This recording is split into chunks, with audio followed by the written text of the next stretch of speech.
এখন যে ঢালাইটা হয়েছে, এই ঢালাইটা খুবই শক্তিশালী হয়েছে। ঠিক আছে, এই ঢালাইটা শক্তিশালী হয়েছে অনেক। তো ভবিষ্যতে দেখা গেছে আপনার চুলার থাক এগুলো ফাটন ধরবে না। কারণ কিসের জন্য? আমাদের দেশে দেখা যায় এটার উল্টাটা করে।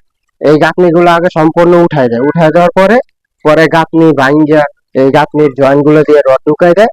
এতে কিন্তু কাজটা শক্তিশালী হয় না, মজবুত হয় না। এখানে হচ্ছে গিয়ে বেচিং বসবে, ধোয়া পাল্লা করবে, আর এখানে হচ্ছে গিয়ে চুলা বসবে। এটা টপ হচ্ছে গিয়ে 27 ইঞ্চি, আর এটা টপ হচ্ছে গিয়ে 33 ইঞ্চি। তো আপনারা যারা চুলার থাক গুলা করান, অনেক জায়গায় দেখা যায় বেশি উঁচা নিচা করে ফেলেন। এটা হচ্ছে গিয়ে স্ট্যান্ডার্ড মাপ, সব জায়গায় এই মাপ গুলো চলে আর কি, সামঞ্জস্যতা। তো প্রত্যেকটা নির্মাণ কাজই 100% নিখুঁত হওয়া উচিত, এবং কি ইঞ্জিনিয়ারিং সঠিক নিয়মে কাজগুলা করা দরকার। এখানে যে একটি রান্নাঘরের সেল করা হয়েছে চুলার থাক।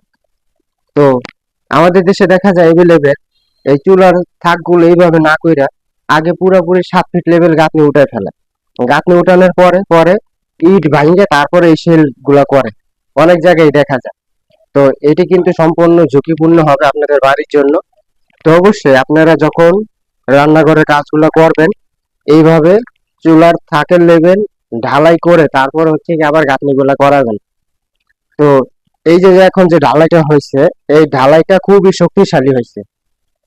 ঠিক আছে, এই ঢালাইটা শক্তিশালী হয়েছে অনেক। তো ভবিষ্যতে দেখা গেছে আপনার চুলার থাক এগুলো ফাটন ধরবে না। কারণ কিসের জন্য? আমাদের দেশে দেখা যায় এটার উল্টাটা করে।